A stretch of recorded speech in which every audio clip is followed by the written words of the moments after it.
Bueno, decía yo al principio del programa, al final del segmento anterior, un tema que tú pusiste en la palestra, de que la iglesia denunció o denuncia algunas irregulares desde el punto de vista de ella. Yo creo en la iglesia.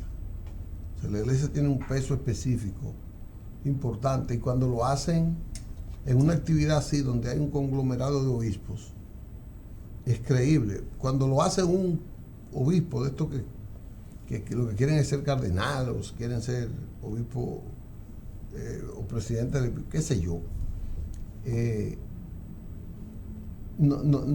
tú pones en duda cuando no está evidenciado con esas pruebas. Pero ¿qué pasa? Yo soy de los que cree que los gobiernos, cualquier gobierno, que establezca una buena relación con la iglesia puede ser un veedor de lo que es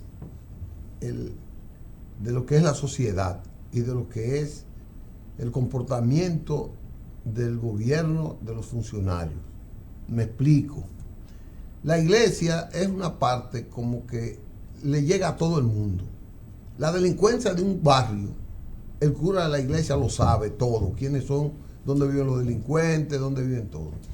Si el Estado, sin hacer que la iglesia aparente o aparezca como denunciante, sino como preocupada, yo pienso que no es un crimen que la iglesia me dice, mira, en mi barrio están haciendo esto y esto y esto, fulano de tal, préstenle atención. No es que lo esté acusando, presten atención. Hay un funcionario que la iglesia entiende que está derrochando, pues el gobierno no pierde nada con investigar a ese funcionario sin que la iglesia le diga al país altisonante en un acto de que el funcionario tal, porque si no es así. Ahora la iglesia puede presentar ante organismos del Estado sugerencias de que ese funcionario no se está manejando bien, y el Estado entonces investiga, pero no ha salido nada a la luz pública. Nadie sabe que la iglesia rindió ese informe, como rinden muchas instituciones, muchos informes al Estado. El Estado se nutre. El presidente de la República de turno, no cualquier presidente que quiere preservar la sanidad de su Estado, se nutre de los informes que le lleva la misma sociedad, porque a veces el entorno del presidente está contaminado. El entorno de los funcionarios están contaminados. El entorno de los funcionarios, muchos están con personas que no son los que van. Entonces, el presidente es lo que tiene que oír. A mí me gusta mucho la versión de Hipólito. Hipólito decía, a mí me llevan muchas informaciones y yo las pongo en una mesa y le busco el promedio. Si me reiteran mucho una misma información, entonces yo le doy credibilidad.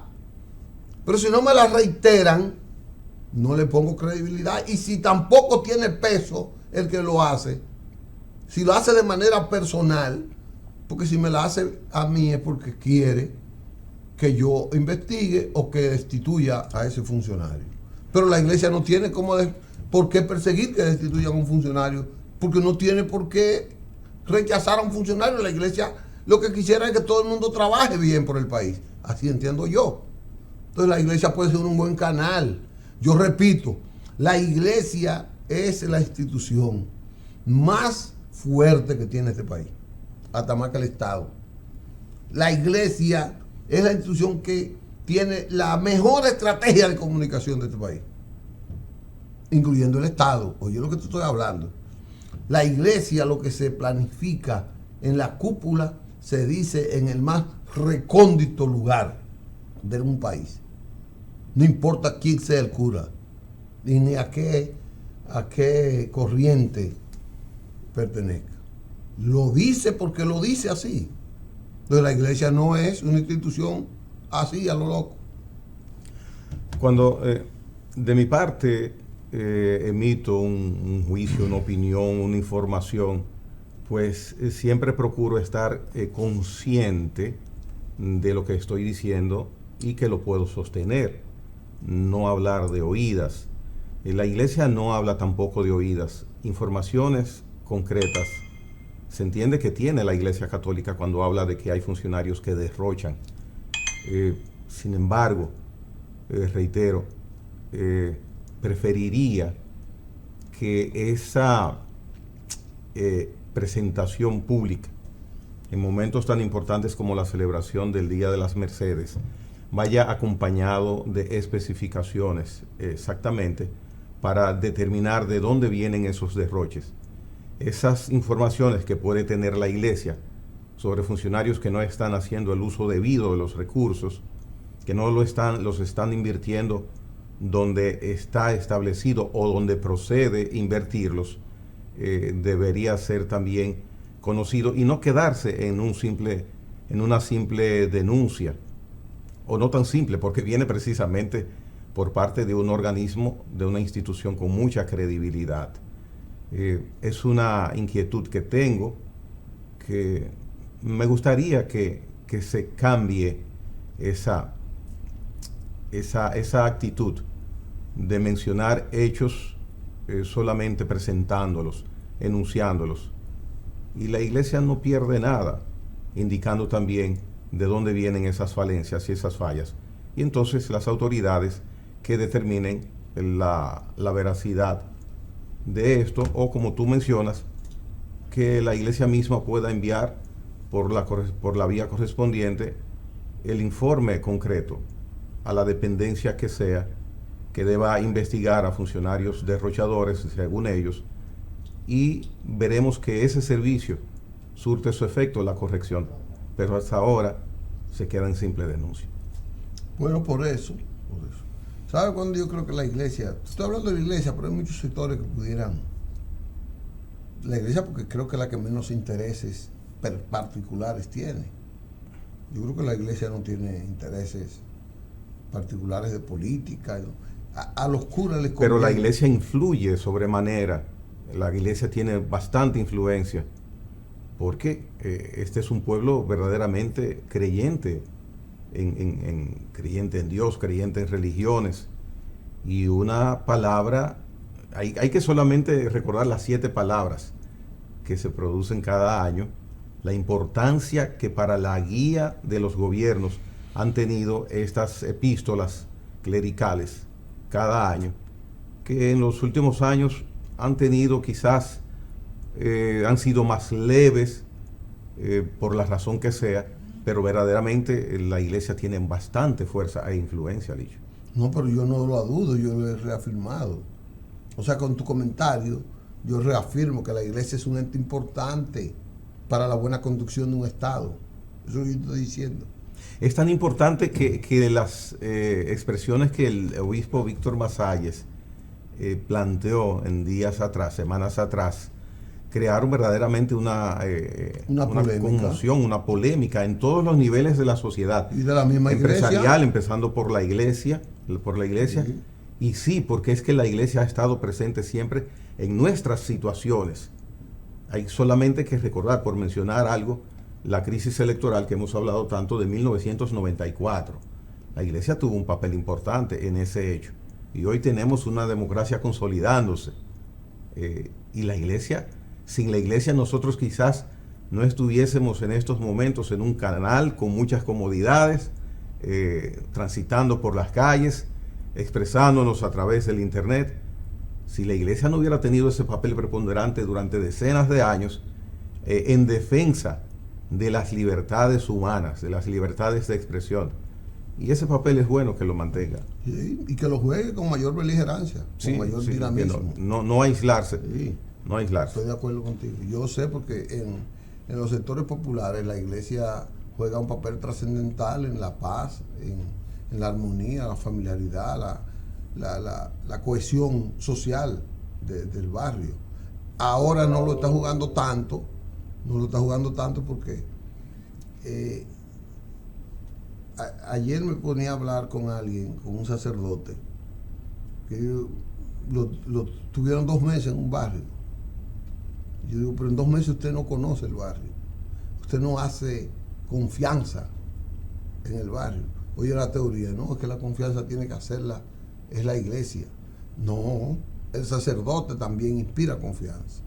Porque hay muchos tipos de sacerdotes. Muchas veces la iglesia es el sacerdote. Exacto. Uno se aferra a la iglesia muchas veces por el sacerdote. El carisma, porque claro, todos los sacerdotes no tienen el mismo carisma. Pasa igual. Ni la misma visión social. Guardando las distancias, yo siempre he mencionado que los bancos, las instituciones bancarias, no son el nombre de la institución, es la persona que regularmente te atiende. Seguro. Ese es para ti el banco. El que maneja tu cuenta, dependiendo de cómo te maneje la relación personal contigo, hace que ese banco crezca o no.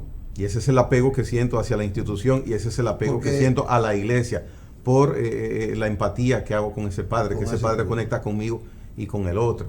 Eso es importante.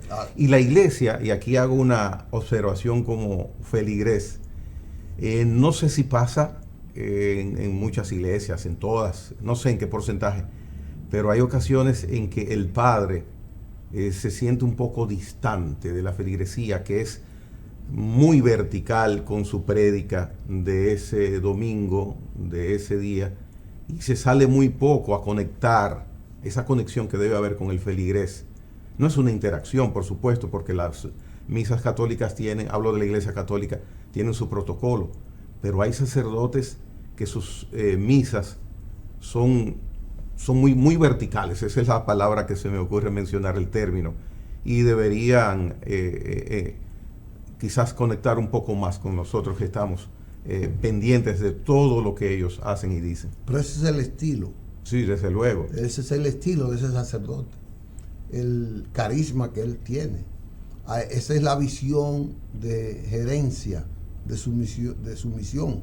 Una sonrisa de un sacerdote transforma al feligrés que está sentado en su banca. Pero no solo ahí, el sacerdote que te toma 2 horas para visitar una calle, una parte de la comunidad, y que va y se reúne con la comunidad a palpar el problema que hay ahí, o a auxiliar a un enfermo, ese es un sacerdote diferente al que se mantiene enclaustrado en su capilla, y ese sacerdote va a tener mayor liderazgo y mayor respeto.